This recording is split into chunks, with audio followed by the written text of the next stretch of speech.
ఇవాళ మనతో ఉన్నది తెలంగాణ రాష్ట్ర నాయకుడు, తెలంగాణ ఉద్యమకారుడు, OU JAC leader Kota Srinivas. Kota Srinivas అంటే పక్కన ఓయూ ఖచ్చితంగా ఉంటుంది. ఓయూ లేకుండా కోటా శ్రీనివాస్ ని పేరు ఎక్కడ వినిపించదు. Kota Srinivas OU.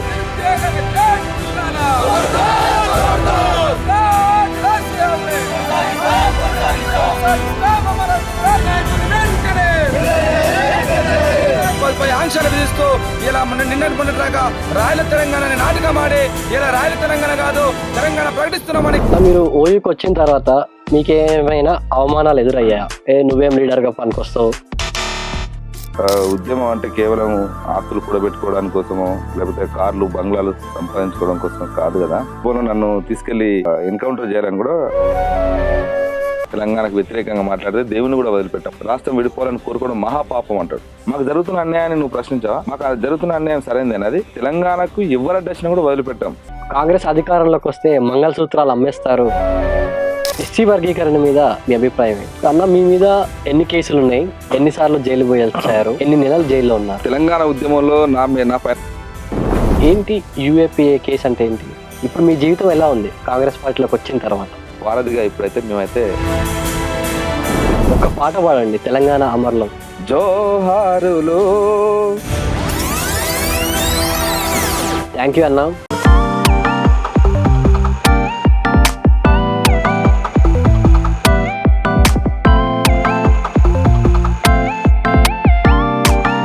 Hi friends, ఇవాళ మనతో ఉన్నది తెలంగాణ రాష్ట్ర నాయకుడు, తెలంగాణ ఉద్యమకారుడు, OU JAC leader Kota Srinivas. Hi అన్న. హాయ్. ఎలా ఉన్నారు? బాగున్నా. కోటా శ్రీనివాస్ అంటే పక్కన ఓయూ ఖచ్చితంగా ఉంటుంది. ఓయూ లేకుండా కోటా శ్రీనివాస్ ని పేరు ఎక్కడ వినిపించదు. కోటా శ్రీనివాస్ ఓయూ. ఇదంతా జరిగే ఒక పరిణామ క్రమం. దీనికంటే ముందు ఏం జరుగుంటుందని మనం తెలుసుకోవాలనుకుంటున్నాము. ఓయూకి రాకముందు మీ జీవితం ఎలా ఉండేది? ఓయూకు రాకముందు నా జీవితం అంటే నాది పెద్దపల్లి. అప్పటి ఉమ్మడి కరీంనగర్ జిల్లా, ప్రస్తుతం పెద్దపల్లి జిల్లాగా ఉంది. పెద్దపల్లి జిల్లా పక్కనే ఆనుకున్నటువంటి అప్పన్నపేట స్వగ్రామం. నా బాల్యం అంతా అక్కడే గడిచింది. అంటే స్కూల్ ఎడ్యుకేషన్ అంతా కూడా నేను గవర్నమెంట్ హై స్కూల్లో జెడ్పీఎస్ఎస్లోనే చదువుకున్నాను నేను అప్పన్నపేట గ్రామంలో. అక్కడ నుంచి వెళ్ళి ఇంటర్మీడియట్ వచ్చేసి సుల్తానాబాద్లో చేశాను.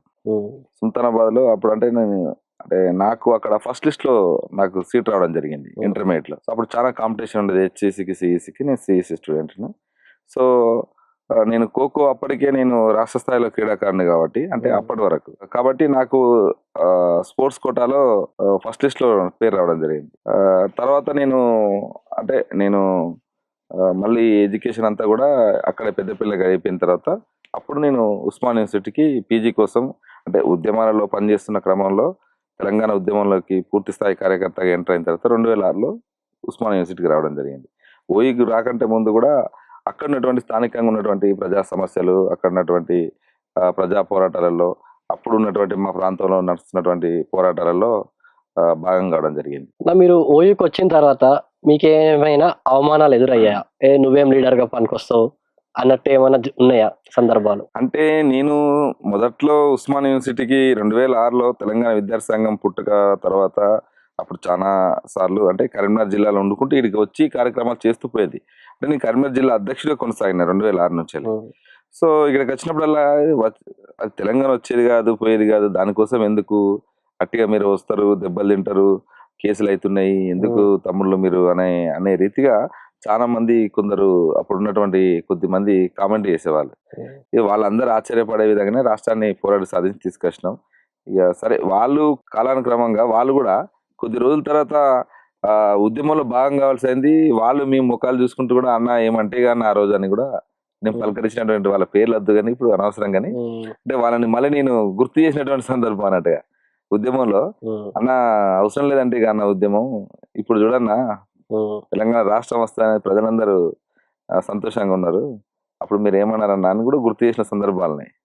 సో అట్లా చాలా రకాలుగా తెలంగాణ ఉద్యమం కోసం పోరాడుతున్నప్పుడు రకరకాల అంటే వ్యక్తులు, సంస్థల సహకారాలు తీసుకుంటున్నప్పుడు హేళనగా అది వచ్చేది కాదు, పోయేది కాదు, ఎందుకు మీరు ఉద్యమాలు చేస్తూ ఉన్నారు, ఏదైనా చదువుకొని ఆయన ఎడ్యుకేషన్ కంప్లీట్ చేసుకొని ఉద్యోగం చేసుకోవచ్చు కదా, అవసరమా మీకు, యువకునివి పని చేసుకోవాలి కానీ ఈ తిరుగుతే ఏమొస్తుంది, రాష్ట్రం వస్తుంది, అది రానే రాదు, అది జస్ట్ రాజకీయాలు నాయకులు డ్రామాలు ఆడుతుంటారు, దాన్ని వాళ్ళు పబ్బం గడుపుకొని ఎన్నికలలో పదవులు పొందడానికి కోసం మాత్రమే ఇట్లాంటి ఉద్యమాలు జరుగుతుంటే తెలంగాణ ఉద్యమం అంతకుముందు అట్లే ఉన్నది, ఇప్పుడు కూడా అట్లే ఉంటది బాబు, నువ్వు ఎందుకు అనే రీతిగా కొంత ఇన్సల్ట్ చేసినట్టుగా చాలా రకాల అవమానాలు జరిగినాయి.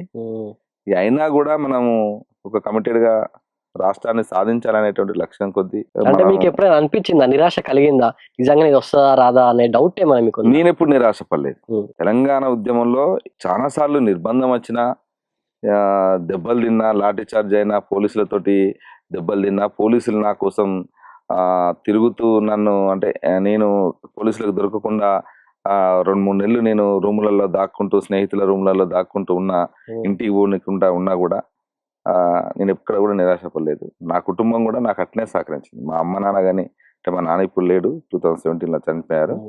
సరే, నా నాన్న తెలంగాణ రాష్ట్రాన్ని చూసేపోయాడు. సో మా నాన్న కూడా కాకపోతే కొంత ఆందోళన పడేది, నీకోసం ఊకే పోలీసులు ఇంటికి వచ్చి రకరకాల ప్రశ్నలు వేస్తా ఉన్నారు, ఎట్లా ఉంటాడు నీ కొడుకు, కళ్ళు ఎట్లుంటాయి, పనులు ఎట్లుంటాయి, ఎంటికలు ఎట్లుంటాయి, ఎంత హైట్ ఉంటాడు, ఇట్లాంటి అడగడం కొంత భయం అనిపిస్తున్నది. బిడ్డ ఎందుకు వాళ్ళకి ఇవన్నీ అడుగుతున్నారు, ఇట్లాంటి మీ ఓడికి ఇంకేదేదో ఉంది అని రకరకాల మాట్లాడుతూ ఉన్నారు, బెదిరిస్తూ ఉన్నారు అని అన్నప్పుడు అట్లా కొంత కుటుంబం ఆందోళన పడ్డా కూడా నా కుటుంబం ఎప్పుడు నేను చేసేది మంచి పని, నేను ప్రజల కోసమే పోరాడుతున్నా, ఈ రాష్ట్రం రావాలనే పోరాడుతున్నా, ఈ రాష్ట్రంలో ఉన్నటువంటి సమస్యలు అది జెన్యున్ గా ప్రజలకు ఇబ్బంది అయినప్పుడు, ప్రజలకు నష్టం కలిగే విధంగా ఉన్నటువంటి సమస్యలనే నా కొడుకు ఇన్వాల్వ్ అవుతారు అనేది మా అమ్మ నాన్న ఇద్దరు అనుకునేది. మా నాన్న చదువుకున్నాడు, మా అమ్మ చదువుకోలేదు, కానీ వాళ్ళిద్దరూ నేను చెప్పిన దానికి వాళ్ళు ఏకీభవించేది. సరే బిడ్డ అని జాగ్రత్త, నువ్వు పోయే కాడ ఏది చేసినా అని. నా సహచరి కూడా, తను కూడా అంతే.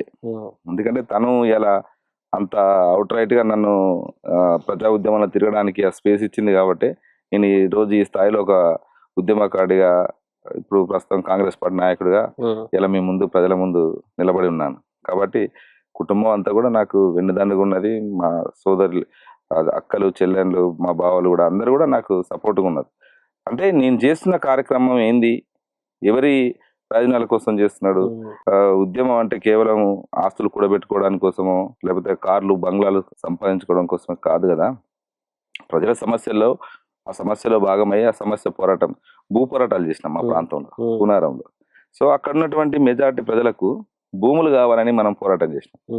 అట్లా ఎక్కడ సమస్య జరిగినా, ఓపెన్ కాస్టింగ్ సంబంధించింది అంటే భూములు కోల్పోయి ఓపెన్ కాస్టింగ్ నిర్వాసితం అయిపోయి కనీసం వాళ్ళ భూములు కోల్పోతే నష్టపరిహారం ఇవ్వకపోగా, వాళ్ళకు అక్కడ ఉద్యోగ భద్రత కల్పించకపోగా, వాళ్ళ ఇష్టారీతిగా భూములు గుంజుకోవడాన్ని వ్యతిరేకిస్తూ, అంటే తెలంగాణ, ఉత్తర తెలంగాణ అంతా కూడా బొందలగడ్డగా మార్చేటువంటి కుట్ర జరుగుతుందనే దాని మీద, అంటే ఆ ప్రజల పక్షాన పోరాడుతున్నప్పుడు ఈ అంశం మా ఇంట్లో కూడా చర్చ జరిగేది. ఎందుకంటే ఎన్ని రోజులు, వారం రోజులైనా 10 రోజులైనా ఇంటికి మనం మళ్ళీ తర్వాత వెళ్తాం కాబట్టి, ఇంటికి వెళ్ళినప్పుడు ఇంట్లో చర్చ జరిగేది, ఏంది ఎట్లా, ఏంది అది పోలీసులు కేసులు అంటారు, అది ఇది అంటే, ఏం కాదు నాన్న, ఏం కాదు అని నా సహచరికి కానీ చెప్పేది. ఇట్లా ఉంది, అది న్యాయమైన డిమాండ్, మనం వాళ్ళ పక్షాన నిలబడాల్సిందే, కేసులు అయితే అవుతాయి, మహా అంటే జైలుకే పోయొచ్చేది, మనం అదేం కాదు కదా. కాబట్టి ప్రజల కోసం పోరాడుతున్న క్రమంలో ఇవన్నీ సాధారణమే అనే రీతిగా ధైర్యంతో, మనోధైర్యంతో నేను ఎక్కడ కూడా ధైర్యం జరగలేదు, ఎక్కడ కూడా వెనుకడిగేయలేదు.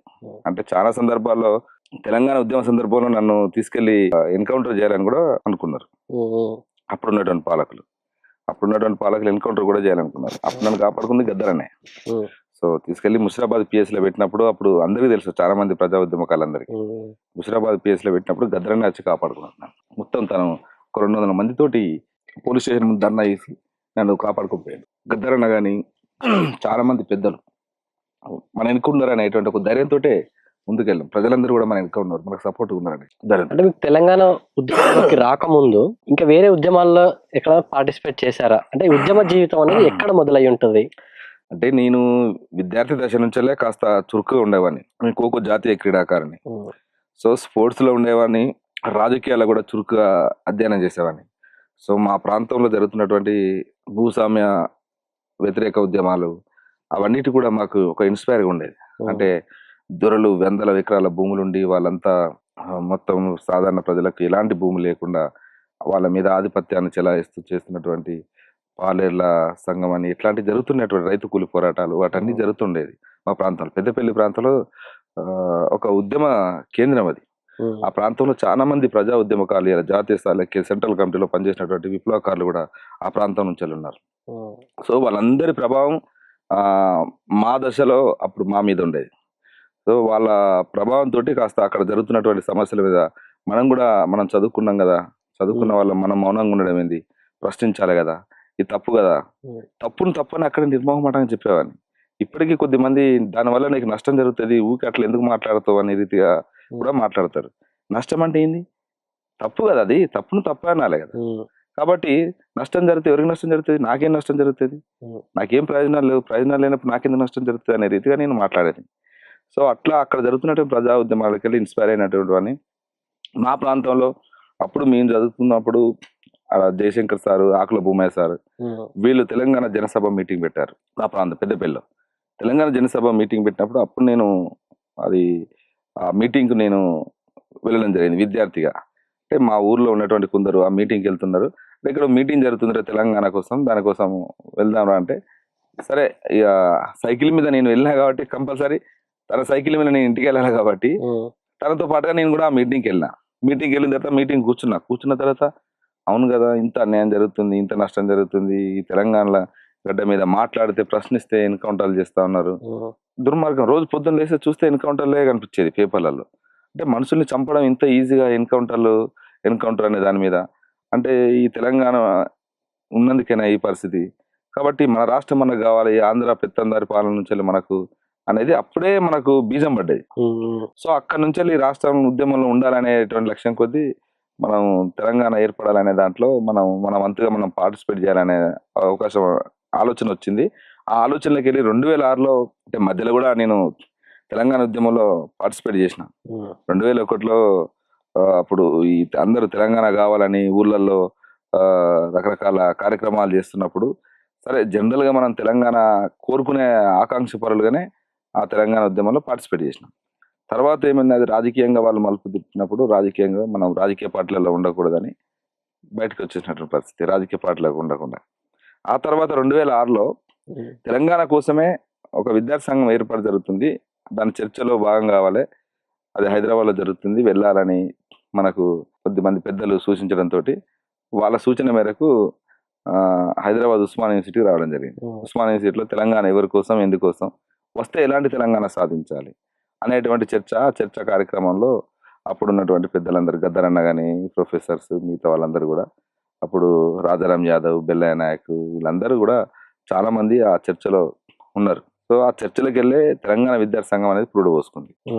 తెలంగాణ విద్యార్థి సంఘం పురుడు పోసుకున్న తర్వాత ఆ సంఘంలో నిర్మాణంలో నేను కూడా కరీంనగర్ జిల్లా బాధ్యుడిగా, ఇన్ఛార్జిగా, మొదటగా నాకు కరీంనగర్ జిల్లా ఇన్ఛార్జిగా అనౌన్స్ చేశారు.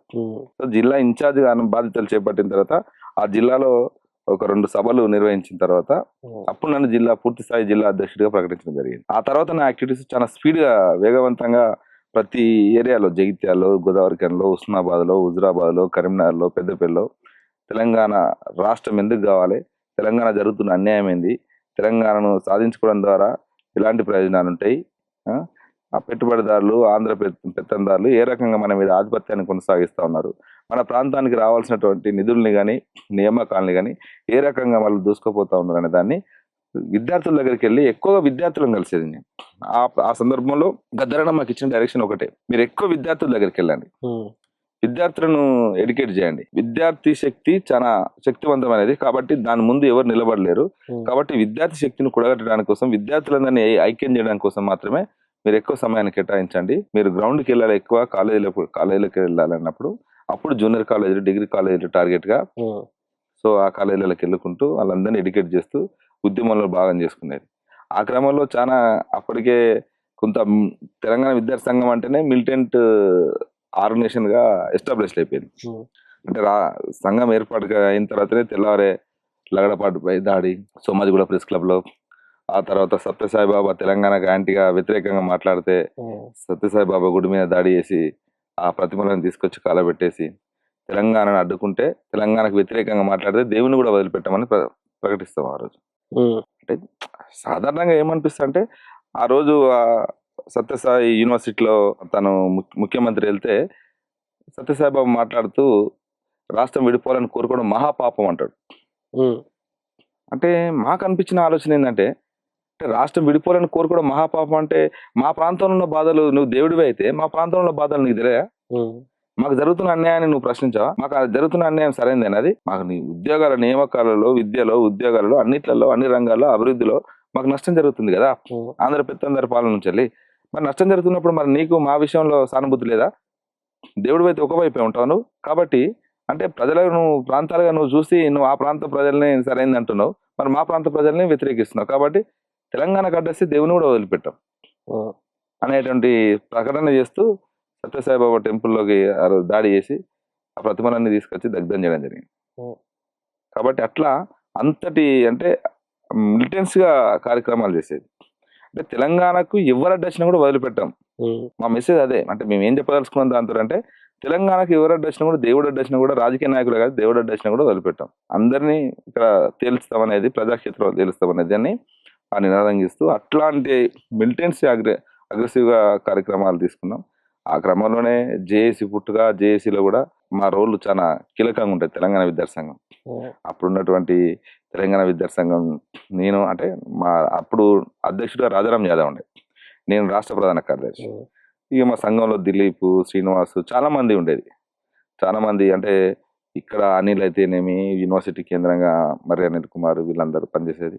ఇక్కడ జిల్లాలలో నిర్మాణం చంద్రకాంత్, దిలీప్, కరీంనగర్కి వెళ్తే క్రాంతి, అటు పోతే సోమన్న, స్వామినాయక్, ఇట్లా ఏ జిల్లాకి పోయినా వీరప్రసాద్ యాదవ్, ఏ జిల్లాకి పోయినా మన నిర్మాణాలు పనిచేసేది. చాలా బలంగా నిర్మాణాలను తయారు చేసినటువంటి పరిస్థితి అప్పుడు తెలంగాణ కోసం. తెలంగాణ విద్యావంతుల వేదిక టీవీని తెలంగాణ రాష్ట్రం వచ్చిన తర్వాత కూడా బ్యాన్ చేయడం జరిగింది.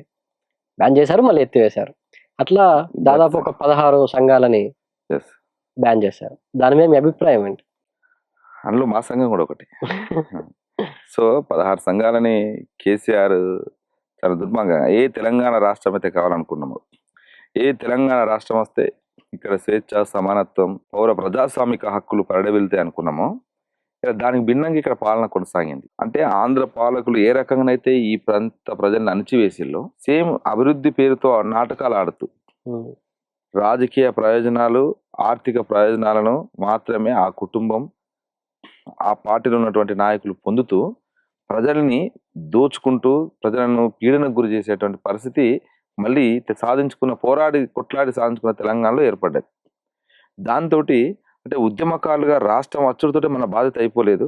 రాష్ట్రాన్ని సాధించుకున్నాం, కానీ సాధించుకున్న రాష్ట్రంలో, స్వరాష్ట్రంలో ఇలా పాలన చాలా దుర్మార్గం కొనసాగుతున్నది. కాబట్టి మనం గొంతిప్పి మాట్లాడాల్సిందే అని ఆ కేసీఆర్ పాలన పైన నినదించడం జరిగింది. ఉమ్, అట్లా నినదిస్తూ ఉద్యమాలు చేస్తున్న క్రమంలో ఉద్యోగాల కోసం అయితేమి, ప్రైవేట్ యూనివర్సిటీ బిల్ అయితేనేమి, ప్రైవేట్ కార్పొరేట్ విద్యా సంస్థలకు వ్యతిరేకంగా అయితేనేమి, ఇట్లా చాలా కార్యక్రమాలు ఇది చేస్తున్న క్రమంలో, పోరాడుతున్న క్రమంలో కేసీఆర్కి అంటే మింగుడు పడినటువంటి పరిస్థితి ఏర్పడ్డది. ప్రజా సంఘాలు, విద్యార్థి సంఘాలు, మహిళా సంఘాలు, అన్ని సంఘాలు ఒకటే నినాదంతో కేసీఆర్ ని టార్గెట్ చేసుకొని పనిచేస్తున్నాయి అనేటువంటి దాంట్లోకి వెళ్ళిపోయి, ఉమ్, అంటే ఆయన చేస్తున్నటువంటి ప్రజా వ్యతిరేక విధానాలని ప్రజాక్షేత్రంలో ప్రశ్నిస్తే, ఉమ్, నాకు వ్యతిరేక సంఘాలు వీళ్ళు ప్రభుత్వ వీళ్ళు గవర్నమెంట్ అనేటువంటి దాంతో ఫీలింగ్లోకి వెళ్ళిపోయి వీటిని నిషేధించాలని మావోయిస్టుల ముద్ర వేసేసి ఆ సంస్థలన్నిటి కూడా 16 సంస్థల్ని ప్రజల కోసం, ప్రజల హక్కుల కోసం, విద్యార్థి హక్కుల కోసం, మహిళల హక్కుల కోసం, కార్మిక హక్కుల కోసం, రైతాంగ హక్కుల కోసం, అట్లా అన్ని సంఘాలు ఉన్నాయి దాంట్లో. ఆ నిర్మాణాల్లో 16 సంఘాలలో అట్లా పనిచేస్తున్నటువంటి సంస్థలన్నింటిని కూడా ఇలా కక్షపూరితంగా కేసీఆర్ 16 సంఘాలని నిషేధించడం జరిగింది. సో దానికి మూల్యం మనం చెల్లించుకున్నారు. అంటే అన్ని సంఘాలను నిషేధించినప్పుడు ప్రజలందరూ కూడా గమనిస్తూ ఉన్నారు కదా. ఉమ్, ప్రజలు అంత అమాయకులేం కాదు, ప్రజలు చాలా చైతన్యవంతులు. సమయం వచ్చినప్పుడు ఏ పార్టీనైనా, ఏ నాయకునైనా ఎట్లా సమాధానం చెప్పాలో, ఎట్లా ఆన్సర్ చేయాలో వాళ్ళు తీర్పు మొన్న చెప్పిళ్ళు. సో అంతటి అణచివేత అనేది ఎప్పుడైనా తెలంగాణ సమాజం అణచివేతను ఒప్పుకోదు, యాక్సెప్ట్ చేయదు. తెలంగాణ ఎప్పుడైనా స్వేచ్ఛగా ఉండాలనుకుంటుంది. ఉమ్, స్వేచ్ఛగా ఉండాలనుకుంటుంది. ఈ స్వేచ్ఛ, ఈ నేలంతా కూడా సమానత్వాన్ని కోరుకునే నేల. ఈ నేల పైన ఎందరో త్యాగాలు ఉన్నాయి. అంటే పాలకులు ఎప్పుడైనా ఏమనుకుంటారంటే ప్రజలు మర్చిపోయిన్లు, వాళ్ళు ఏదో పోరాటాలు చేసిళ్ళు, ఉద్యమాలు చేసిళ్ళు, త్యాగాలు చేసిళ్ళు, చనిపోయిన్లు, ప్రజల కోసం పనిచేసి పోరాడి చనిపోయిన్లు, కాబట్టి ఆ చరిత్ర అంతా గత చరిత్ర అనుకుంటారు. ప్రజలు ఎప్పుడు చరిత్రలు మర్చిపోరు. చరిత్ర ప్రతిసారి వాళ్ళని గుర్తు చేస్తూ ఉంటుంది. ఆ సందర్భాన్ని మళ్ళీ రిపీట్ అవుతూనే ఉంటుంది. అట్లా ఇలా కేసీఆర్కు సమాధానం ప్రజలు చెప్పిళ్ళు. అంటే ప్రజల్ని అణచివేసేసి ఒక పోలీస్ పాలన లాగా పోలీసు క్యాంపులు పెట్టి కొనసాగించినట్టుగా పాలన కొనసాగిస్తామని చూస్తే అది ఒప్పుకోదు. ఆ రకంగా ఇలా కేసీఆర్కు స్థానం ఎక్కడుందో మనం అర్థం చేసుకోవచ్చు. అన్న గద్దర్కి మీకు స్నేహం ఎలా ఉండేది? గద్దర్ పాటకు నేను పెద్ద అభిమాని. అంటే నేను బాల్యం నుంచి వెళ్ళి గద్దర్ పాటలు వినుకుంటూ ఆ, వచ్చినవాడిని. అంటే ప్రజా ఉద్యమాలు అక్కడ మా ప్రాంతంలో నడుస్తున్నటువంటి ప్రజా ఉద్యమాలు, వివిధ సామాజిక ఉద్యమాలు ఎక్కడ చూసినా గద్దర్ పాట చాలా ప్రభావితం చేసేది. చిన్నప్పుడే మేము చాలా పాటలు, ఇప్పుడు గద్దర్ అన్న తెలంగాణ ఉద్యమం కోసం పాడినటువంటి పాటలున్నాయి, తెలంగాణ ఉద్యమం కంటే ముందు పాడిన పాటలున్నాయి. అట్లాంటి పాటలన్నీ వినుకుంటూ వచ్చిన వాళ్ళం మేము. అట్లా దేశం ముందుకు పోవాలంటే అందరూ చదువులు చదవాలంట, విద్యార్థి సోదరా చదువు సంధ్యలే తెలివితేటలని, తెలివితేటలే జీవన వృత్తని, చదివిద్దామని గంపెడాశతో కూలి తండ్రి నిన్ను తీసుకపోతే అప్లికేషన్కు 5 రూపాయలు, పరీక్ష రుసుము 10 రూపాయలు, ఆదాయ పత్రం ఉంటే చాలు రుసుమిచ్చే పని లేదని చెప్పిరి. అట్లా అంటే ఆ పాట అంతా కూడా అంటే నీకు అప్లికేషన్ ఆదాయ పత్రం ఉంటే చాలు నీకు రుసుము ఇచ్చే పని లేదని చెప్పిరా. ఆ ఆదాయ పత్రం తీసుకొని పోతే ఎంఆర్ఓకి 5, ఆర్ఐ కాదు ఎంఆర్ఓకి 5, ఎంఆర్ఓకి 25 అని. అంటే అక్కడ కింది స్థాయిలో ఏ రకంగా లంచం దోపిడీ జరుగుతుంది అనేది, అంటే చదువుకోవడానికి కోసం ఇన్ని ఇబ్బందులు పడాల్సి వస్తుంది. అందరు చదువుకోవాలంటారు కానీ చదువుకోవడానికి ఇన్ని ఇబ్బందులు ఉంటాయి. సో ఆ పాటలో చాలా విప్పి చెప్పేది, ప్రజలకు అర్థమయ్యే విధంగా చెప్పేది. అట్లాంటి పాటలు ఎన్నుకుంటూ వచ్చినాం. తర్వాత తెలంగాణ ఉద్యమంలోకి రాగానే ఇక చాలా పాటలు ఉన్నాయి తెలంగాణ ఉద్యమంలో. అమ్మ తెలంగాణ మా కాంచెలు మొదలుకుంటే, దగా పడ్డ నా తెలంగాణము గుండె చప్పుడినురో మా ఎన్నల్లారా, గుండె చప్పుడినురో మా ఎన్నల్లారా, తెలంగాణములో బడులే లేవు, ఉన్న బడులకు భవంతు లేవు, వానకాలము ఎండకాలము వారము రోజులు సెలవు దినాలే, చెట్ల కింద మా పోరగన్లురా నీడ తిరిగినట్టు తిరుగుతుంటారు, పంతులు వస్తే పోరలు రారు, పోరలు వస్తే పంతులు రారు, పంతులు పోరలు ఇద్దరు వస్తే రాయనీకి మా పంతులు గారికి చాకి పీసు లేదో మా ఎన్నల్లారా. అంటే ఇట్లాంటి పాటలు మమ్మల్ని చాలా ప్రభావితం చేసినాయి. అంటే తెలంగాణలో నిజంగా ఆ స్థితి అప్పుడు ఉన్నది. ఇట్లా ఈ బడులేంది, మన బడులు ఇంత అధ్వానంగా ఉన్నాయి, కురిసేది, నీళ్లు పడేది, పుస్తకాలు దాచిపెట్టుకునేది, ఆ రోజు క్లాసులు ఉండకపోయేది. ఆ చిన్నప్పుడు మన స్కూల్ అంతా వాతావరణం అంతా మన కళ్ళ ముందు కట్టినట్టు కనిపించేది. ఇట్లా గద్దరన్న పాటకు మేము ఆకర్షితులైన వాళ్ళు. అట్లా నేను మొట్టమొదటిసారి గద్దరన్నను పెద్దపల్లిలోనే కలుసుకున్నాను. నేను గద్దరన్నను ప్రత్యక్షంగా గద్దరన్నకు షేక్ హ్యాండ్ ఇచ్చింది నేను పెద్దపల్లి ప్రభుత్వ ఆసుపత్రి ముందు. అప్పుడు కొయ్యూరు ఎన్కౌంటర్ జరిగింది. ఆదిరెడ్డి, శీలం నరేష్, ఎర్రంరెడ్డి సంతోష్ రెడ్డి ఎన్కౌంటర్, వాళ్ళ శవాలని పోస్ట్ మార్టం చేయడానికి పెద్దపల్లి ప్రభుత్వ ఆసుపత్రి తీసుకొచ్చినప్పుడు గద్దరన్న వచ్చింది అనేటువంటి వార్త పెద్దపల్లిలో దావనంలో వ్యాపిస్తుంది. ఒక్కసారిగా సైకిల్ తీసుకొని తొందర సైకిల్ దొక్కుంటే అడిగి పోగానే గద్దరన్న గోసి గొంగడు కట్టి, అంటే అక్కడ ఉన్నటువంటి పోలీస్ అధికారితో గొడవ అవుతుంది, బయటకు వచ్చి నీ సంగతి చూస్తానే వచ్చి గోసి గొంగడు కట్టుకొని అన్న పాట పాడతాడు. అందరు జామ్ అవుతారు రోడ్డు పైన, మొత్తం ట్రాఫిక్ జామ్ అయిపోతుంది. దాంతో అధికారి మళ్ళీ గద్దరన్న రిక్వెస్ట్ చేసి తీసుకొని లోపల తీసుకుని పోయి, అంటే చనిపోయి పోస్ట్ మార్టం కోసం వచ్చినటువంటి శవాలను మమ్మల్ని చూడనీయకుండా నువ్వెట్లా ఆపుతావు, వాళ్ళు మాకు సంబంధించిన వాళ్ళు, ఏం జరిగింది ఏం కథ మమ్మల్ని చూడనివ్వాలి కదా, ఎందుకు చూడనివ్వాలి, ఎందుకు అడ్డుకుంటాం అనేటువంటి ఆవేదనకి వెళ్ళి అన్న గోసి గొంగడు కట్టి పాట పాడతారు. అప్పుడు ఆ పాట కాడ నేను అన్నతోటి అంటే పాటల మీద ఉన్నటువంటి ఇంట్రెస్ట్ తోటి అన్న పాటకు నేను కోరస్ అవుతా. అట్లా గద్దరన్నతోటి పాటతోటి నాకు పరిచయం ఏర్పడ్డది. పరిచయం ముందే పాటకుతోటి పరిచయం ఉన్నప్పటికీ గద్దరన్నతోటి పరిచయం ఆ రోజు మొదలైంది. అట్లా మా పరిచయం మొదలైంది 2006లో తెలంగాణ విద్యార్థి సంఘం పెట్టిన తర్వాత. ఇంకాస్త చనువుగా అన్నతోటి, అంటే అన్న మనల్ని చూడగానే వీడు చురుకుగా ఉన్నాడు, కొంత మీ లోపల ఫైర్ ఉంది అనేది అన్నకు అర్థమైపోయింది. మిలిటెంట్ గా ఉండేది, ఇంత స్మూత్ గా అప్పుడు లేను. సో అట్లాంటి యాక్టివిటీస్ చాలా చేసేది తెలంగాణ కోసమే. అది కూడా ఏదో చేద్దామని కాదని, రాష్ట్రం ఏర్పడాలి, ఈ రాష్ట్రానికి జరుగుతున్నటువంటి, ఈ ప్రజలకు జరుగుతున్నటువంటి అన్యాయాల మీద మన నిరసన అనేది చాలా బలంగా ఉండాలి.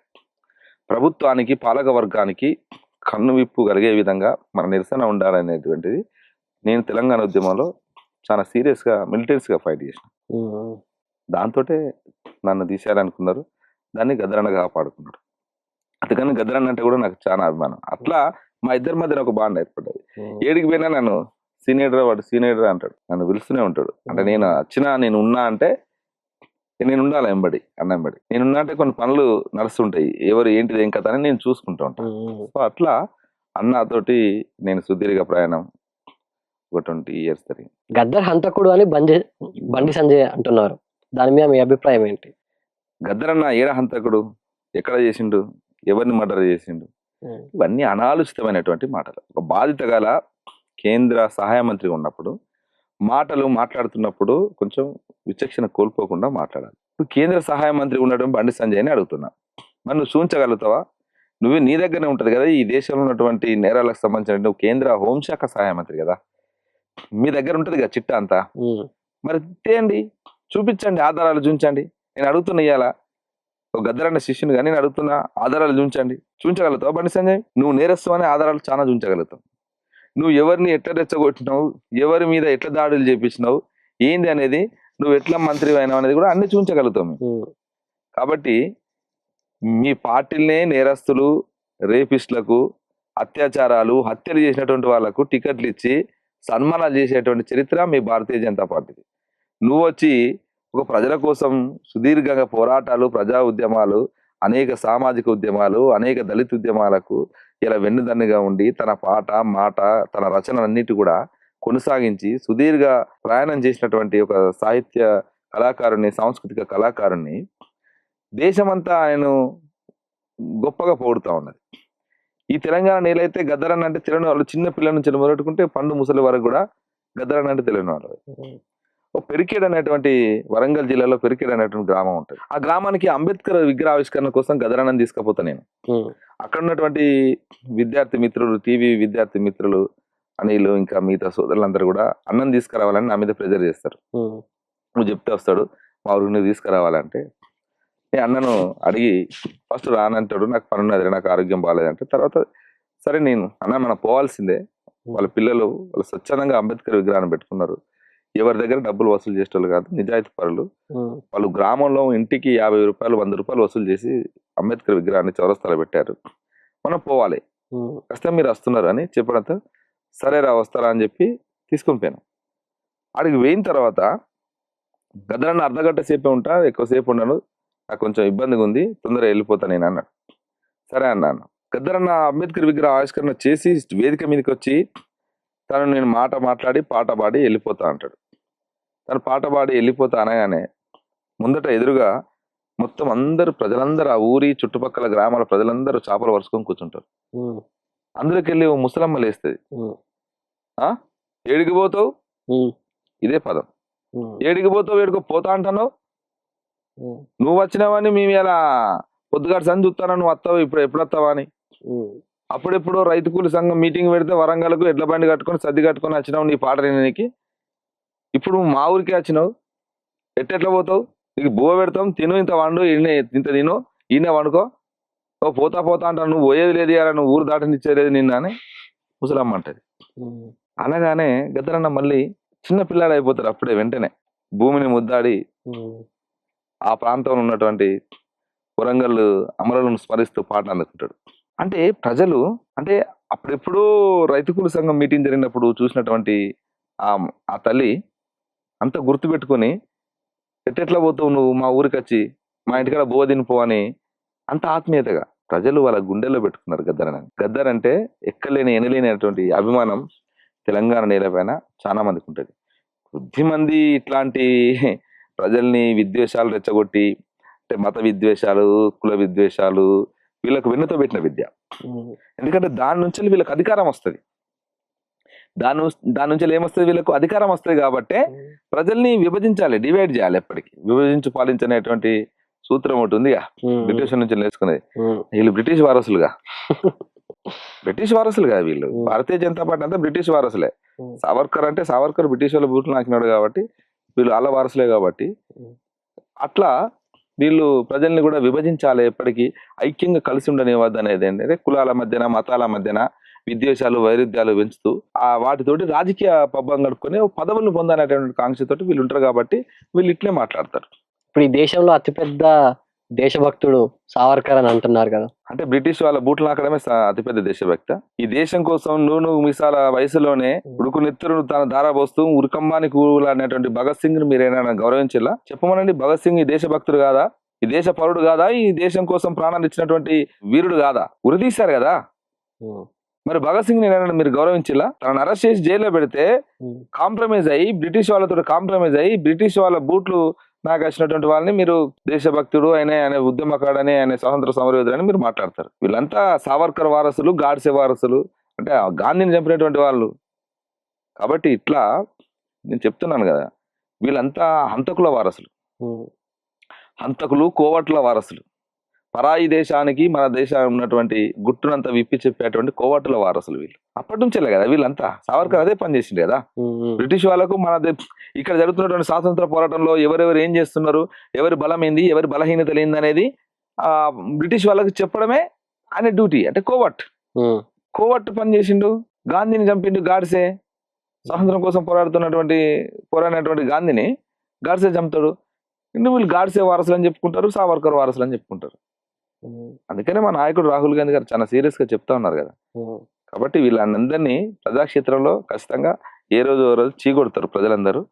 అది అంటే వీళ్ళు కేవలం ఆ విద్వేషపు రాజకీయాల పునాదులుగానే వీళ్ళు దేశాన్ని ఏలాలి, రాజకీయాలు చేయాలి, నాయకులుగా ఎదగాలనేటువంటి దాంతో పనిచేస్తా ఉన్నారు. కాబట్టి ఇది ఎక్కువ కాలం నిలబడదు.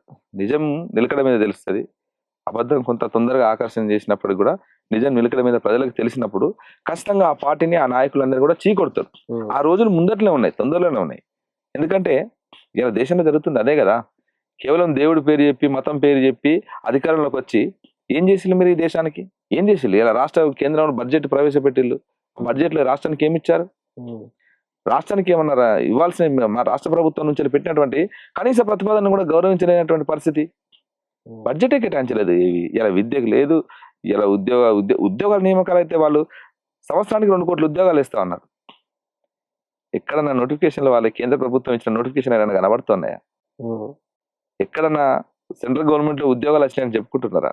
మనం చూసాం, కాంగ్రెస్ ప్రభుత్వం వచ్చి సంవత్సర కాలంలో 55,000 ఉద్యోగాలు వేసాం. చాలా హ్యాపీగా ఉన్నారు నిరుద్యోగులంతా. చాలా మంది అక్కడ జిల్లాలకు పోతున్న కొద్దీ నమస్తే అన్నా వచ్చి కలుస్తూ, అన్నా నువ్వు యూనివర్సిటీ, నేను యూనివర్సిటీ అన్నా, జాబ్ వచ్చిందన్నా, ఇక్కడే చేస్తున్నా అని. అంటే వాళ్ళు చాలా ఆనందంలో. అంటే అప్పుడు ఉద్యమంలో తెలంగాణ వచ్చిన తర్వాత కూడా కేసీఆర్ మీద ఉద్యోగాల నోటిఫికేషన్ కోసం కొట్లాడినటువంటి వాళ్ళం కదా. కాబట్టి పరిచయం లేకుండా కూడా వచ్చి నన్ను పరిచయం చేసుకొని, అన్న నేను యూనివర్సిటీ అన్న, నేను కూడా పీజీ హాస్టల్లో ఉన్నా, ఈ హాస్టల్లో ఉన్నా అని చెప్పుకుంటూ, ఇప్పుడు జాబ్ వచ్చిందన్నా నేను ఇక్కడే చేస్తున్నా, స్కూల్ అసిస్టెంట్ గా చేస్తున్నా అని చెప్పుకుంటున్నారు. మీ సెంట్రల్ గవర్నమెంట్ జాబ్ వచ్చిందని ఎక్కడన్నా ఎవరైనా చెప్పిలా? ఎప్పుడన్నా నోటిఫికేషన్ వేసిల్లా సరిగా? సంవత్సరానికి 2 కోట్ల ఉద్యోగాలు అన్నారు. 11 ఏళ్ళు అవుతుంది. మరి ఎన్ని కోట్ల మంది ఉద్యోగాలకు ఇవ్వాలి మీరు? అసలు ఉన్న ఉద్యోగాలు కూడా కొడుతున్నారు కదా మీరు. ప్రభుత్వ రంగ సంస్థలు అన్నిటిని నిర్వీర్యం చేసి ప్రైవేటు పెట్టుబడిదారులకు, దోపిడీదారులకు అప్పచెప్తా ఉన్నారు. దేశాన్ని ఆదానంబానికి దోచిపెట్టేటువంటి పనిలో భారతీయ జనతా పార్టీ నిమగ్నమై ఉన్నది. ఇలా సంపదనంతా, అడవినంతా కాల్ చేసి ఆదివాసులంతా నిలగొట్టి, ఆదివాసులంతా చంపేసి, వాళ్ళ రక్తపు టేరులు మొత్తం పారిచ్చేసి, వాళ్ళ కాళ్ళ కింద ఉన్నటువంటి సంపదనంతా కూడా తీసుకెళ్లి ఆదాన్ని కట్టబెట్టేటువంటి, జిందాలు కట్టబెట్టేటువంటి పనిలో ఇలా మోడీ, అమిత్ షా ఉన్నారు. కాబట్టి వీళ్ళంతా దేశాన్ని ఉన్న ఫలంగా దోచుకోవాలి, వీళ్ళు అధికారం ఉన్నప్పుడు ఉన్నదంతా దోచుకోవాలి అనేటువంటి స్థితిలో ఉన్నటువంటి పాలకులు. అది ప్రజలకు అర్థమవుతా ఉన్నది. ఖచ్చితంగా ప్రజల నుంచి తిరుగుబాటు వస్తుంది. కాస్త ఆలస్యం కావచ్చు కానీ తిరుగుబాటు వస్తుంది. తిరుగుబాటు వచ్చినప్పుడు భారతీయ జనతా పార్టీకి ఏ స్థానం ఉండాలో ప్రజల్లో ఆ స్థానమే ఉంటుంది. అన్న, మీరు రాహుల్ గాంధీ ఫ్యాన్ కదా? ఎస్. ఎందుకు ఫ్యాన్ అయ్యారు? మీకు రాహుల్లో బాగా ఇష్టమైనవి ఏంటి? ఎందుకు అంతగా నచ్చాడు మీకు? రాహుల్ ఈ దేశంలో అంటే యువతను రాజకీయాలకు రావాలని ఆహ్వానించినప్పుడు నేను ఆ స్టేట్మెంట్ చూశాను. యువత ఎందుకు రాజకీయాలకు రావాలనేది చాలా స్పష్టంగా తను ఒక మీటింగ్ లో చెప్పడం జరిగింది. అంటే దేశాన్ని ఎట్లా దోపిడీ చేస్తా ఉన్నారు, దేశంలో ఏ రకంగా అన్యాయాలు జరుగుతూ ఉన్నాయి, వీటన్నిటిని ప్రశ్నించాలంటే, వీటన్నిటిని ఎదుర్కోవాలంటే, ప్రజలకు న్యాయం దక్కాలంటే, అది కూడా సామాజిక న్యాయం దక్కాలంటే, ఈ వర్గాల నుంచి ఉన్నటువంటి చదువుకున్నటువంటి అందరూ కూడా రాజకీయాల్లోకి రాకుంటే, ఈ రాజకీయాలలో ఇట్లాంటి దోపిడీదారులు, పెట్టుబడిదారులు, వ్యాపారవేత్తలు అందరూ కూడా దీంట్లో వచ్చేసి ఈ దేశాన్ని అంతా కూడా ఉన్న ఫలంగా దోసుకుని ఇలా దోపిడీ చేసేటువంటి పరిస్థితి నెలకొన్నది. కాబట్టి ఈ వ్యవస్థను మార్చాలంటే చదువుకున్నటువంటి జ్ఞానవంతులందరూ, విద్యార్థులు, యువతరం ముఖ్యంగా రాజకీయాల్లోకి రావాలి. రాజకీయాల్లోకి వచ్చి ఇలా ఈ పాలన మనమే, ఈ దేశాన్ని మనమే ఏలుకోవాలనేటువంటి దాన్ని చాలా బలంగా చెప్తాను. రెండోది, ఈ దేశాన్ని ప్రజల మధ్యన విద్వేష రాజకీయాలతోటి ప్రజలను విభజిస్తూ, ప్రజలను మతం పేరుతోటి, కులం పేరుతోటి ఏ రకంగా అయితే డివిజన్ చేస్తా ఉన్నారో వాళ్ళ పట్ల చాలా స్పష్టమైన వైఖరి రాహుల్ కలిగి ఉన్నాడు. అందుకనే రాహుల్ మాకు ఒక హీరోలా కనబడతాడు. తనంటే అంత అభిమానం. మా నాయకుడిని ఎందుకు అంత అభిమానిస్తారంటే అతని కమిట్మెంట్, అతను ఏదైతే ఈ దేశంలో ప్రజలను నష్టం చేసేటువంటి, ఈ ప్రజలను పీడనకు గురి చేస్తూ, ప్రజల మీద అణచివేతకు గురి చేస్తూ, ప్రజలను దాడులు చేస్తూ ఉన్నదో ఆ సంస్థని నిషేధించాలని చాలా బలంగా చెప్పినటువంటి నాయకుడు. అంత సూటిగా ఈ దేశంలో ఏ రాజకీయ నాయకుడు మాట్లాడలేదు. కాబట్టి అట్లాంటి నాయకుడు మన కళ్ళ ముందే ఉన్నప్పుడు ఆ నాయకుని వెంట మనం ఎందుకు నడవద్దు? ఆ నాయకుడికి సపోర్ట్ గా మనం ఎందుకు ఉండద్దు? కాబట్టి సరే, నా వెనుక నాకు రాజకీయంగా మా నాన్న లీడర్ కాలే కావచ్చు, జడ్పీటీసీ కాదు కావచ్చు, ఎమ్మెల్యే కావచ్చు, ఏది కావచ్చు, కానీ తన విజన్ ఒకటి ఉన్నది రాహుల్ గాంధీ. యువతరాన్ని రాజకీయాలకు తీసుకురావాలి, యువతను రాజకీయాలు ఎదిగియాలి, ఈ దేశంలో ఈ విద్వేష రాజకీయాలను అంతం చేసి స్వేచ్ఛ, సమానత్వం, సామాజిక న్యాయాన్ని సాధించుకోవాలని చాలా సూటిగా తన మాట్లాడుతున్న వేదికలను మీరు ఒకసారి అబ్జర్వ్ చేయండి. తను మాట్లాడుతున్న సందేశాన్ని ఒకసారి వినండి. చాలా స్పష్టంగా చెప్తా ఉన్నాడు. చాలా డెమోక్రాటిక్ గా, చాలా డీక్లాసిఫై అయిపోయి కార్మికులను, లారీ క్లీనర్లది, రోడ్డు పక్కన పనిచేసుకునేటువంటి కార్మికులు, వాళ్ళు ఉపాధి పొందేటువంటి ఏదైతే సంచార జీవులు ఉంటారో వాళ్ళది, ప్రతి అన్ని రంగాల దగ్గర ప్రజల దగ్గరికి తను వెళ్తూ వాళ్ళ సమస్యలను తెలుసుకునేటువంటి పనిలో ఉన్నాడు. ఆ క్రమంలోనే ఇవాళ దేశంలో వేల కిలోమీటర్లు భారత్ జోడో యాత్ర ద్వారా, అంటే ప్రజల్ని కలుపుతూ, ప్రజలకు విద్వేషాలతో విడగొడుతున్నటువంటి భారతీయ జనతా పార్టీకి వ్యతిరేకంగా తనకు క్లియర్ స్టాండ్ తీసుకొని ప్రజల్ని కలుపుతూ భారత్ జోడో యాత్ర చేయడం జరిగింది. ఆ జోడో యాత్రలో రాహుల్ గాంధీకి మద్దతుగా మేము యూనివర్సిటీ నుంచి వెళ్ళి, ఉస్మానియా జాక్ నుంచి వెళ్ళి మద్దతుగా వెళ్ళడం జరిగింది. ఆ తర్వాత మేము, అంటే వాస్తవానికి ఆ జోడో యాత్ర చేస్తున్నప్పుడే ఆ స్పిరిట్ నచ్చే మేము రాహుల్ గాంధీ తోటి నడిచి జైన్ కావాలనుకున్నాం. కానీ అప్పుడు రాజకీయ కార్యక్రమం, జైనింగ్ కార్యక్రమం లేదన్నతోటి అక్కడ ఆగిపోయినాం. తర్వాత మళ్ళీ రాహుల్ సూచన మేరకే ఏఐసిసి మల్లికార్జున ఖర్గే గారి, అంటే మా శ్రీధర్ బాబు గారు, అదేవిధంగా మదియాసి గౌడ్ గారు, ఇద్దరు, రేవంత్ అన్న గారు, ముగ్గురు, వాళ్ళంతా కలిసి మాట్లాడి ఏఐసిసి జాతీయ అధ్యక్షులు మల్లికార్జున ఖర్గే గారి సమక్షంలో జాయిన్ చేయడం జరిగింది. సో అట్లా రాహుల్ గాంధీ గారి నాయకత్వాన్ని బలపరుస్తూ, రాహుల్ ఏ లక్ష్యాల కోసం అయితే పోరాడుతున్నాడో అవన్నీ కూడా మేము కోరుకున్నటువంటి మా ఎజెండాలో, అంటే ప్రజల కోసం మనం పనిచేయాలనుకున్నాం, ప్రజల కోసం నిలబడాలనుకున్నాం, ఈ దేశంలో స్వేచ్ఛ, సమానత్వం, సామాజిక న్యాయం దక్కాలనుకున్నాం. కాబట్టి ఆ అంశాలన్నీ కూడా చాలా స్పష్టంగా విజన్ కలిగి ఉన్నాడు. కాబట్టి ఆ నాయకత్వాన్ని బలపరిచి ఆ నాయకత్వం పనిచేయాలనుకున్నాం. కాబట్టి కాంగ్రెస్ లోకి రావడం జరిగింది. కాంగ్రెస్ అధికారంలోకి వస్తే మంగళసూత్రాలు అమ్మేస్తారు, లాగేసుకుంటారు అని మోడీ, అమిత్ షాలు మాట్లాడే మాటని తీరు గురించి మీరు ఏమంటారు? ఆ భాష పట్ల గానీ మీ అభిప్రాయం ఏంటి? ఈ దేశంలో వాళ్ళు ఒక తీరి చెప్తూ ఉంటారు, మహిళకు ప్రాధాన్యత ఇస్తాం, మహిళలను గౌరవిస్తాం, దేవతలను గౌరవిస్తాం అని చెప్తారు.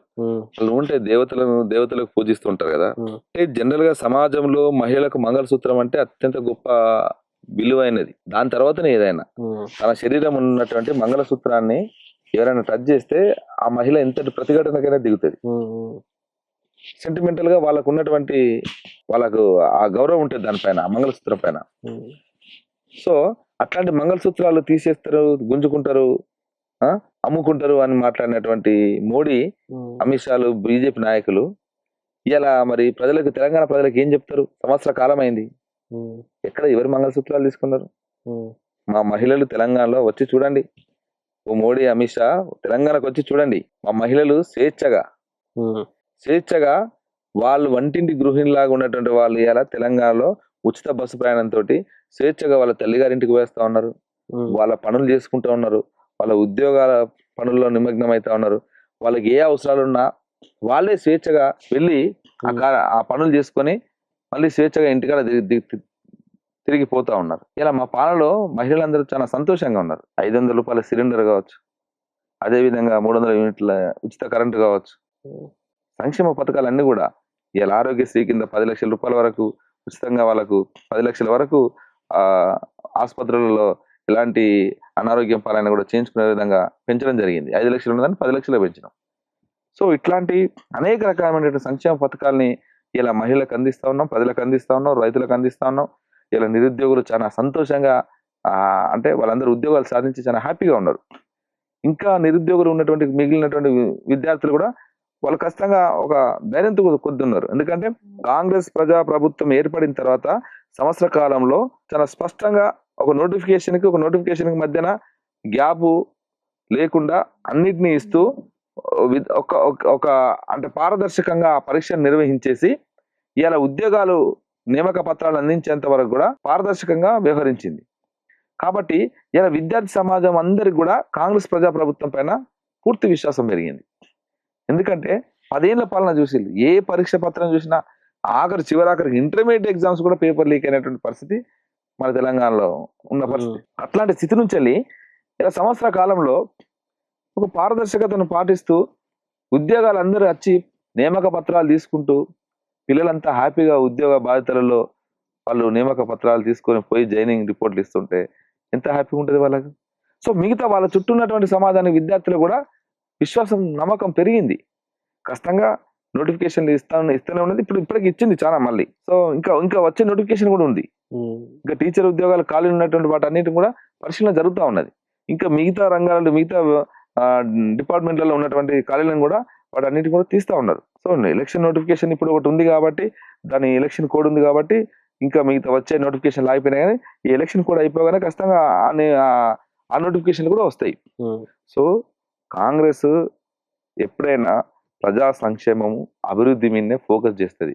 వీళ్ళలాగా విద్వేషాలు మత విద్వేషాలు కుల విద్వేషాలు రెచ్చగొట్టి రాజకీయ పబ్బం గడుపుకునేటువంటి పార్టీ మా పార్టీ కాదు. మా పార్టీ అన్ని మతాలని, అన్ని కులాలని, అన్ని వర్గాల ప్రజలను గౌరవిస్తూ ఒక సెక్యులర్ భావజాలంతో ఉన్నటువంటి పార్టీ. మా పార్టీలో అన్ని రకాల ప్రజలు ఉంటారు. హిందువులు ఉంటారు, ముస్లింలు ఉంటారు, క్రిస్టియన్లు ఉంటారు, సిక్కులు ఉంటారు, జైన్ బుద్ధిస్టులు ఉంటారు, అందరు ఉంటారు. అన్ని వర్గాల ప్రజలు మా పార్టీలో ఉంటారు. వాళ్ళ పార్టీలో ఎవరు ఉంటారండి? ప్రజల్ని రెచ్చగొట్టి ప్రజల మీద దాడులు చేయాలి, ప్రజల మీద ఒక రకమైనటువంటి సాంస్కృతిక దాడి చేయాలి అనేటువంటి లక్ష్యం కొద్దీ వాళ్ళ పార్టీలలో ఉంటారు. సో మన ప్రాంతంలో ఉన్నటువంటి సంస్కృతికి భిన్నంగా ఇలా ఆ పరాయి సంస్కృతిని మన ప్రజల పైన రుద్దేటువంటి చర్య జరుగుతూ ఉంది. అది మన కళ్ళ ముందే చూసినాం. జస్ట్ లైక్ బతుకమ్మ ఏందండి? మన ప్రజలు మంచిగా స్వేచ్ఛగా ఆడుకునేటువంటి పండుగ. అది పూల పండుగ. ప్రకృతి నుంచి వెళ్ళి సేకరించినటువంటి పూలను తెచ్చుకొని పేర్చుకొని పల్లె ఆడపడుచులందరూ చాలా ప్రేమగా బొడ్డమ్మను గౌరమ్మను పెట్టుకొని ఆడుకునే పండుగ. దాన్ని ఏం చేశారు? ఇప్పటికీ ఎట్లా తీసుకొచ్చారు? దాండియా కాడికి తీసుకొచ్చారు. ఆ సంస్కృతి మనది కాదు కదా. సో చప్పట్లతో కొట్టుకుంటూ ఆడుకునే పండుగని దాండియా నృత్యాల కాడికి, డీజే పాటల కాడికి తీసుకొచ్చారు. అంటే మన సంస్కృతి, తెలంగాణ సంస్కృతి పైన భారతీయ జనతా పార్టీ కావచ్చు, అంతకుముందు పరిపాలించిన పాలకులు కావచ్చు, వీళ్ళంతా ఒక కుట్రపూరితంగానే సంస్కృతి మీద దాడి చేసింది అనేది చాలా స్పష్టంగా కనబడుతుంది. ఎస్సీ వర్గీకరణ మీద మీ అభిప్రాయం ఏంటి? ఎస్సీ వర్గీకరణ అనేది అది చాలా న్యాయమైన డిమాండ్. అది అన్ని వర్గాల ప్రజలకు న్యాయం దక్కాలనేది ఆ డిమాండ్ లక్ష్యం. అంటే దళితులలో ఉన్నటువంటి ఉపకులాలు ఏవైతే ఉన్నాయో అవి ఇంతవరకు వాటికి ప్రాతినిధ్యం లేదు. ఆ కులాల నుంచి వచ్చినటువంటి వాళ్ళకు ఉద్యోగాలు ఇప్పుడిప్పుడే మొదటి తరం విద్యార్థులు చాలా మంది యూనివర్సిటీలో మేము చూస్తూ ఉంటాం. చిన్న ఉపకులాలు ఉన్నటువంటి వాళ్ళు ఇప్పుడిప్పుడే ఆ యూనివర్సిటీకి పీజీలు చదవడానికి కోసం వస్తున్నారు. అంటే ఆ కులాల నుంచి ఇంతవరకు ఉన్నత విద్య అంటే తెలియని పరిస్థితి. కాబట్టి వాళ్ళకు ఉద్యోగ అవకాశాలు లేవు, విద్యా అవకాశాలు లేవు, అన్ని రకాలుగా వాళ్ళు దూరమైనలు. కాబట్టి ఆ వర్గాలన్నిటికీ అందరికీ న్యాయం దక్కాలనేదే వర్గీకరణ ఏబిసిడి. కాబట్టి అది ప్రజాస్వామికమైన డిమాండ్, అది న్యాయమైన డిమాండ్. ఆ డిమాండ్ వ్యతిరేకించడం అంటే నువ్వు అంబేద్కరిజానికి, ప్రజాస్వామ్యానికి వ్యతిరేకవాది అనేది అర్థం. దాని విషయంలో ఎలాంటి భిన్నాభిప్రాయం లేదు. వర్గీకరణ జరగాల్సిందే.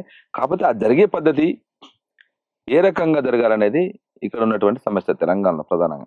ఒక ఇరు వర్గాలు ఒక దాన్ని పంపిణీ చేసి సామాజిక న్యాయం పాటించే విధంగా ఉండాలంటే ఇటు నుంచి కొద్దిగా పెద్ద మంది, ఇటు నుంచి కొందరు పెద్ద మనుషులు, ఇటు నుంచి కొంచెం పెద్ద మనుషులు కూర్చొని చర్చించి దాన్ని పంపకాలు చేసుకోవాల్సి ఉంటుంది. అట్లా కాకుండా ఒక ఘర్షణపూరితమైనటువంటి వాతావరణానికి మేమెంత అన్నట్టుగా సవాళ్ళు విసురుతూ దిగడం ద్వారా అది ఒక విద్వేషంగా మారేటువంటి పరిస్థితి ఉంది. కాబట్టి ప్రభుత్వం కూడా దాని విషయంలో చాలా సీరియస్గానే అంటే మా ప్రభుత్వం కాంగ్రెస్ ప్రభుత్వం మొదటి నుంచి వెళ్ళి చాలా క్లియర్గానే ఉంది. రేవంత్ అన్న గారు అసెంబ్లీ వేదికగానే చెప్పిండ్రు. ఇప్పటికిప్పుడు మనం చూస్తా ఉన్నాం. రేపు ఈరోజు రిపోర్టు సబ్మిట్ చేసేటువంటి పరిస్థితిలో ఉన్నది. కమిషన్ కూడా వేయడం జరిగింది దానిపైన. రేపు అసెంబ్లీ సమావేశం కూడా దానిపైన జరుగుతూ ఉంది. సో ప్రభుత్వం చాలా చిత్తశుద్ధితో ఉంది.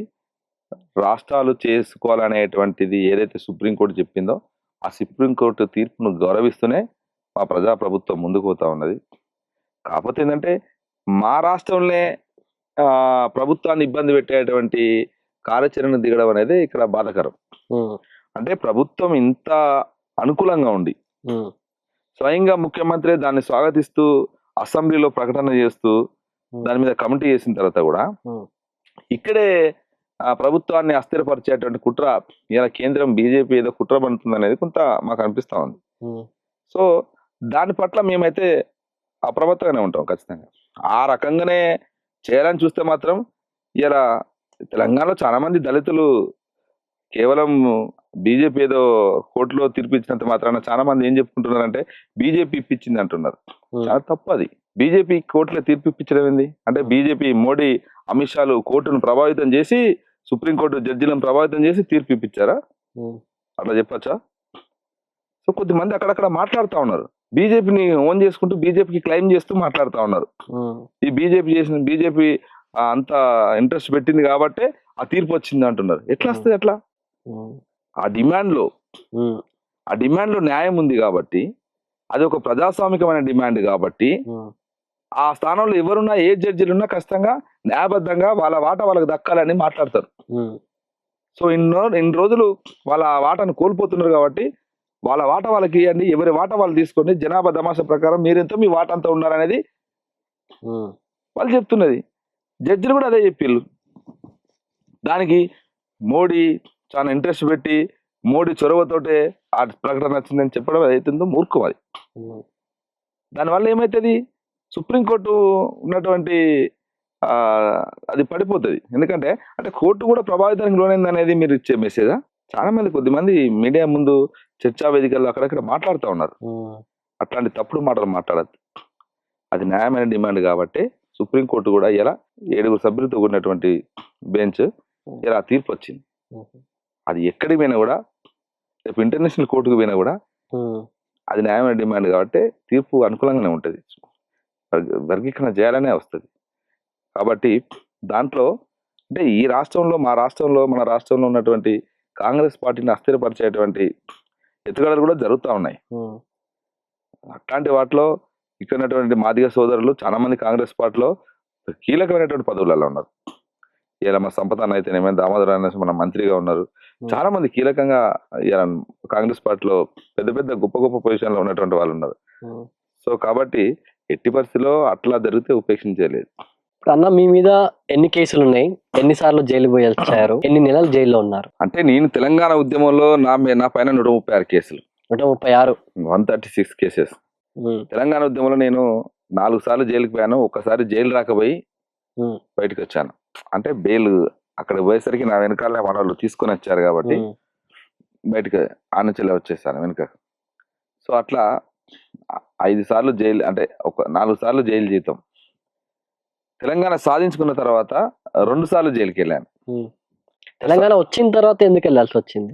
అంటే స్వరాష్ట్రంలో ఇందాక చెప్పాను కదా, కేసీఆర్ వైఖరిని, కేసీఆర్ ఏదైతే విద్యార్థి ప్రజా వ్యతిరేక వైఖరిని ప్రదర్శిస్తున్నాడో దానికి వ్యతిరేకంగా ప్రజల పక్షాన, విద్యార్థి పక్షాన నిలబడి మాట్లాడినందుకే ఇలా రకరకాల సంస్థలతో, అంటే విప్లవ సంస్థలతో, మావోయిస్టు పార్టీతో అనుబంధంగా పనిచేస్తున్నాడు అనేటువంటి నేపం మోపి నా పైన అస్ఫాబాద్ లో కేసు నమోదు చేపించి 2018లో నన్ను అరెస్ట్ చేసి అస్ఫాబాద్ జైల్లో 4 నెలలు నిర్బంధించారు. యూఏపీ అనేటువంటి కేసును కూడా నా పైన ఆర్మ్స్ యాక్ట్ అనే కేసును కూడా నమోదు చేశారు. ఏంటి యూఏపీఏ కేసు అంటే ఏంటి? అది మీ దాకా ఎందుకు వచ్చింది అసలు? యూఏపీఏ కేసు అంటే అన్లాఫుల్ యాక్టివిటీస్ ప్రివెన్షన్ యాక్ట్. అది సో అన్లాఫుల్ యాక్టివిటీస్ అనేది చట్టం తీసుకొచ్చిన ఉద్దేశం వేరు, వీళ్ళు వాడుతున్న ఉద్దేశం వేరు. ఈ దేశంలో ఉంటూ పరాయి దేశస్తులకు, లేకపోతే ఈ దేశాన్ని విచ్ఛిన్నం చేసేటువంటి పని, ఈ దేశానికి నష్టం చేసేటువంటి పని, ఈ దేశ అంతర్గత వ్యవస్థకు భద్రత ముప్పు వాటిల్లే విధంగా ఉంటే మాత్రమే ఆ చట్టాన్ని ఉపయోగించాలి. కానీ మేమేం అవి చేయట్లేదే. అవన్నీ చేసింది ఎవరు? కేసీఆర్. ఈ దేశాన్ని ఆర్థికంగా అన్ని రకాలుగా వ్యవస్థీకృతంగా దోసుకున్నది వాళ్ళు, పాలన ఉన్న వాళ్ళు. వాళ్ళు చేస్తున్నటువంటి దోపిడీని, అన్యాయాన్ని ప్రశ్నిస్తేనే మీరు చేస్తున్నది తప్పు, ప్రజలకు మీరు చేస్తానని ఇచ్చిన హామీలు మర్చిపోయినలు, ఉద్యమ సమయంలో ఉన్నటువంటి డిమాండ్లను మర్చిపోయినని కేసీఆర్ గుర్తు చేస్తూ ప్రశ్నించడమే నేరం అయిపోయింది. అంటే పాలక వర్గానికి వ్యతిరేకంగా ప్రశ్నను ముందర పెట్టినందుకు ప్రశ్నించినందుకే యూఏపీఏ కేసు పెట్టారు. ప్రశ్నించినందుకే యూఏపీఏ కేసు పెట్టాల్సిన అవసరం లేదు. ఈ దేశ అంతర్గత భద్రతకు ముప్పు వాటిల్లితే వాటిని వాడాల్సినటువంటి చట్టాలని ఇవాళ ప్రజా ఉద్యమకారుల మీద, ప్రజల కోసం పనిచేసినటువంటి సంస్థల పైన ఈ కేసును నమోదు చేసి మాలాంటి వాళ్ళందరినీ జైల్లో పెట్టారు. అట్లా అశ్వాబాద్ జైల్లో 4 నెలలు నన్ను నిర్బంధించారు 2018లో. ఆ తర్వాత బయటకు వచ్చిన తర్వాత వీడు ఆగిపోతాడు అనేటువంటి దాంట్లో ఉన్నారు వాళ్ళు. కానీ నేను ఆగలేదు. మళ్ళీ ప్రజల కోసం పనిచేయడమే, ప్రజాక్షేత్రంలో నిలబడమే, విద్యార్థి క్షేత్రంలో నిలబడమే. నేను ప్రతి కార్యక్రమంలో మళ్ళీ అంతే స్పీడ్గా మళ్ళీ పనిచేశాను. దాంతో మళ్ళీ 2021లో మళ్ళొక్కసారి మళ్ళీ అరెస్ట్ చేసి అప్పుడు మళ్ళీ 8 కేసులు పెట్టారు.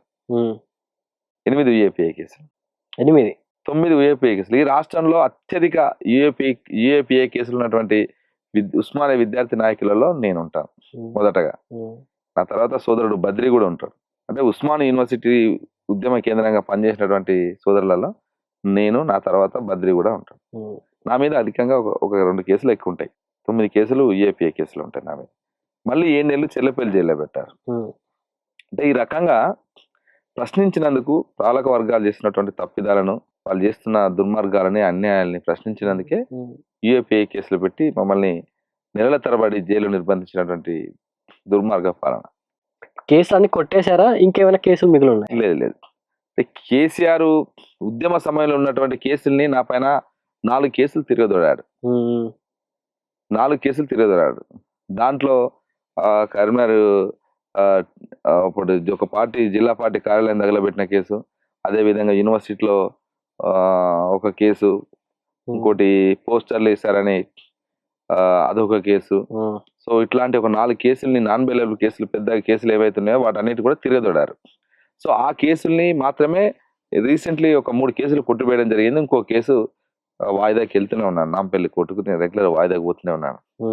సో యూఏపీఏ కేసులు అయితే కేసీఆర్ ప్రభుత్వం పెట్టిన యూఏపీఏ కేసులు అవి అట్లనే ఉన్నాయి.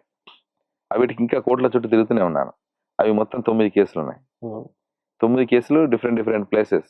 ఒకటి ఆదిలాబాద్లో ఉంటుంది, ఒకటి మహబూబ్ నగర్లో ఉంటుంది, ఒకటి ఖమ్మం కొత్తగూడెంలో ఉంటుంది, ఒకటి ఖమ్మంలో ఉంటుంది, ఒకటి వరంగల్లో ఉంటుంది, ఒకటి తాడ్వాయి, ఇట్లా ఒకటి ఎల్బీ నగర్, ఇట్లాంటి డిఫరెంట్ ప్లేస్లలో కేసులు పెట్టి, అంటే వేధించాలే, ప్రజల కోసం పనిచేస్తున్నారు కాబట్టి ప్రజలకు అందుబాటులో లేకుండా కోర్టుల చుట్టూ తిరగడానికి కాలం గడిచిపోవాలనేటువంటి రీతిగా మనిషిని ఆ ఉద్యమాలకు దూరం చేయాలనేటువంటి లక్ష్యం కొద్దీ ఇట్లాంటి కేసులు పెట్టి, ఫాల్స్ కేసెస్ పెట్టి, తప్పుడు ఆరోపణలతోటి, ఎలాంటి ఆధారాలు లేకుండా నిరాధారమైనటువంటి ఆధారాలతోటి ఇలా నా పైన కేసులు పెట్టి నన్ను వేధించారు. అయినా కూడా ఎక్కడ బెండ్ కాలే. ఇలా రాహుల్ గాంధీ గారు చూసిన తర్వాత అప్పుడు అనిపించింది, రాహుల్ గాంధీ గారు మాట్లాడుతున్నది, మేము మాట్లాడుతున్నది ఇలా ప్రజలకు న్యాయం దక్కాలని, సామాజిక న్యాయం దక్కాలని, ఎవరు ఎంత ఉన్నారో వాళ్ళ వాట అంత ఉండాలని, ఈ దేశంలో ఉన్నటువంటి కొన్ని వర్గాలే మొత్తంగా అన్నిటిపైన ఆధిపత్యాన్ని చెలాయిస్తున్నారని మాట్లాడుతాను. ఎస్, ప్రజలందరూ మనం చదువుకున్నటువంటి వాళ్ళ తేడాలు అట్టుగా తెలిసిపోతాయి కదా, ఏది అన్యాయం ఏది న్యాయం అనేది మనం చెప్పగలుగుతాం కదా. సో అట్లా రాహుల్ గాంధీ గారు మాట్లాడుతున్నటువంటి మాటలన్నీ కూడా ఇన్స్పైర్ అయిన తర్వాత ఎస్, ఇట్లాంటి విజనరీ ఉన్నటువంటి నాయకుడి నాయకత్వంలో మనం పనిచేయాలనేటువంటి లక్ష్యం కొద్దీ ఇలా కాంగ్రెస్ పార్టీలోకి రావడం జరిగింది. ఇప్పుడు మీ జీవితం ఎలా ఉంది కాంగ్రెస్ పార్టీలోకి వచ్చిన తర్వాత? జీవితం గడిచిపోతా ఉంది. కాంగ్రెస్ పార్టీలో పార్టీ యాక్టివిటీస్, అదే విధంగా ప్రభుత్వం తీసుకుంటున్నటువంటి సంక్షేమ పథకాలు, ఆ కార్యక్రమాలతోటి మా ప్రభుత్వం ఇంకా చేయబోయేటువంటి కార్యక్రమాలు, భవిష్యత్ కార్యక్రమాలు, ఆ రకంగా ప్రజలకు కొంత దగ్గరగా వండుకుంటూ ప్రజలకు సంబంధించినటువంటి కొన్ని సమస్యలు వచ్చినప్పుడు మా మంత్రులు శ్రీధర్ బాబు గారు కావచ్చు, అదేవిధంగా పొన్నం ప్రభాకర్ అన్న కావచ్చు, ఇంకా సీతక్క కావచ్చు, రేవంత్ అన్న దృష్టికి కూడా వేం నరేంద్ర అన్న ద్వారా ఆ సమస్యలన్నిటి కూడా ప్రజాక్షేత్రంలో ఉన్నటువంటి వివిధ సెక్షన్స్ గ్రూప్స్ ఉన్నటువంటి సమస్యలు, ఇతర ఇబ్బందులు అన్నిటి కూడా, వాళ్ళ అసంతృప్తి ఏది ఉన్నా కూడా వాళ్ళని తీసుకెళ్లి కల్పించి మాట్లాడించి ఆ సమస్యకు పరిష్కారాన్ని చూపెట్టేటువంటి పనిలో వారధిగా ఇప్పుడైతే మేమైతే చాలా బిజీగా ఉన్నాం. ఎందుకంటే అంతకుముందు ఆ పరిస్థితి లేదు కదా. ఒక సమస్య విద్యార్థి రంగంలో ఆ సమస్య ఉంది, లేకపోతే నిరుద్యోగ రంగంలో సమస్య ఉంది, లేకపోతే ఎంప్లాయీస్ లేకపోతే కార్మిక రంగంలో సమస్య ఉందంటే కనీసం వాళ్ళు ఎవరు పట్టించుకునేటువంటి పరిస్థితి ఉంటుంది. ఇలా మేము అట్లా కాకుండా, ఎందుకంటే ఆ సమస్యలన్నింటినీ అడ్రస్ చేస్తూ పోరాటాలు చేసినటువంటి నాయకత్వంలోకి వెళ్ళి ప్రజా ఉద్యమానికి వెళ్ళి వచ్చినాం కదా. సో ఆ అనుభవంలోకి వెళ్ళి మనం ఏం చేయాలి ఇక్కడ ఈ పార్టీలో అంటే పార్టీ నిర్మాణము, పార్టీ సంస్థాగత నిర్మాణాలు చేస్తూనే, పార్టీ కోసం పనిచేస్తూనే, పార్టీ చేస్తున్నటువంటి అభివృద్ధి కార్యక్రమాలని ప్రజలకు వివరిస్తూనే, మనం చేయబోయేటువంటి ఏం చేయబోతామో ఏం చేస్తున్నామో చెబుతూనే, ఇట్లాంటి అసంతృప్తి ఉన్నటువంటి సమస్యలు ఉన్నటువంటి వాళ్ళందరినీ ఫైండ్ అవుట్ చేసి వాళ్ళను సంబంధిత మంత్రి దగ్గరికి తీసుకెళ్లి మాట్లాడిచ్చేసి వాళ్ళ సమస్యకు పరిష్కారాన్ని, లేదంటే ఆ సమస్య ఎట్లా జటిలమైంది, ఎందుకు ఆ సమస్యకు కాలేకపోతుంది అనేటువంటి దాన్ని పరిష్కారాన్ని చూపెట్టేటువంటి మార్గంలో మనం ఉండాలి కదా. అప్పుడే కదా నాయకులం. కాబట్టి ఆ రకంగా అట్లాంటి కార్యక్రమాల్లో నిరంతరం రోజు పొద్దున్న నుంచి సాయంత్రం వరకు ఎంగేజ్ అయి ఉన్నాం. ఒక పాట పాడండి తెలంగాణ అమరులు. తెలంగాణ అమరులు అంటే తెలంగాణ ఉద్యమంలో ఎక్కువ పాడేటువంటి పాట జోహార్లు, అమరులను స్మరిస్తూ జోహార్లు పాడుకునేది. జోహారులు జోహారులు అమరులకు జోహార్, వీరులకు జోహార్, అమరులకు జోహార్, వీరులకు జోహార్. మా ఊరి రేవుల్లా మట్టి పొత్తిల్లల్లా, మట్టి పొత్తిల్లల్లా తోవా పువ్వుల తీరు అమరులుంటారు, అమరులుంటారు. తోవా పువ్వుల తీరు అమరులుంటారు. జోహారులు జోహారులు అమరులకు జోహార్, వీరులకు జోహార్. బువ్వా కొల్లాగొట్టి భూమాతను చెరబట్టి నాగలి దున్నే కార్తె నాన్న రైతుల్ని, నాట్లేసే తల్లుల్ని వారి మీద చెరబట్టిన నైజమోని గుండెల్లో నిదురించిన అమరులకు జోహారులు జోహారులు, అమరులకు జోహార్, వీరులకు జోహార్, అమరులకు జోహార్, వీరులకు జోహార్. ఇట్లా తెలంగాణ ఉద్యమంలో అమరులను స్మరిస్తూ ఈ పాట నేను ఎక్కువ వాడేది ప్రతి సందర్భంలో. థ్యాంక్ యూ అన్న. ఈరోజు మనం చాలా విషయాలు మాట్లాడుకున్నాం. మీరు మళ్ళీ మా స్టూడియోకి రావాలి. తప్పకుండా. మళ్ళీ ఇంకా చాలా విషయాలు ఉన్నాయి మాట్లాడాల్సినవి. తప్పకుండా. Thank you.